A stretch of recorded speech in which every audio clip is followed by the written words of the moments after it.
L'Indonésie est un continent de tous les superlatifs qui s'étend de 5000 km à cheval sur l'équateur, avec une multiplicité de cultures. Ce voyage dans les petites îles de la Sonde se concentre sur 3 de ces îles, Sumba, Flores et l'archipel de Rinca et Komodo. Tour à tour, nous serons dans des paysages arides et dans des paysages d'une luxuriance extrême.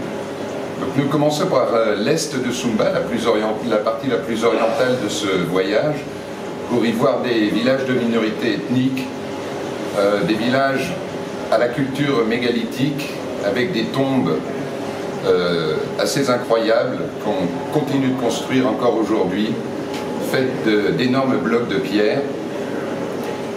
Petit à petit, nous remontons vers l'ouest de Sumba pour y découvrir une partie beaucoup plus verte, avec toujours la proximité de la mer, des villages d'une architecture différente, plus peuplés dans l'ouest.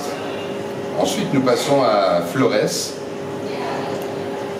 Flores qui est une île majoritairement chrétienne, alors que Sumba était certes pas mal christianisée, mais avec énormément d'animistes encore aujourd'hui. Et sur Flores, on découvre dans un premier temps le volcan Kelimutu, un volcan assez extraordinaire dans la mesure où il est composé de 3 lacs dans son cratère, une sorte de triple cratère avec 3 lacs qui ont la particularité d'avoir chacun une couleur différente, une couleur qui évolue avec les années.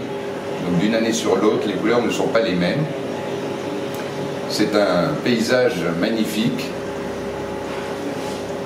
À Flores, beaucoup de paysages de rizières également, de rizières en terrasse, des rizières très particulières, comme en forme de gâteau pour certaines, qu'on appelle les rizières en toile d'araignée.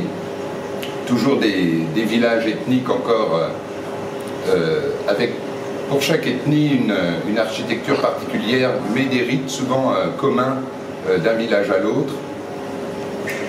Et nous terminons ce voyage tout à l'est de Flores, dans un archipel aride, l'archipel de Rinca et de Komodo, où nous verrons ces extraordinaires bêtes qui sont des réminiscences d'un passé préhistorique, les fameux varans de Komodo.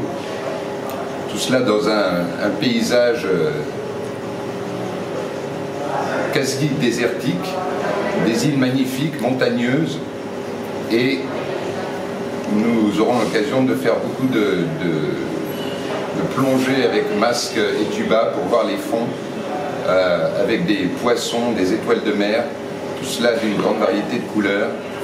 Un voyage donc très varié, alliant à la fois les rencontres avec les gens dans les villages et la nature très extraordinaire de l'Indonésie.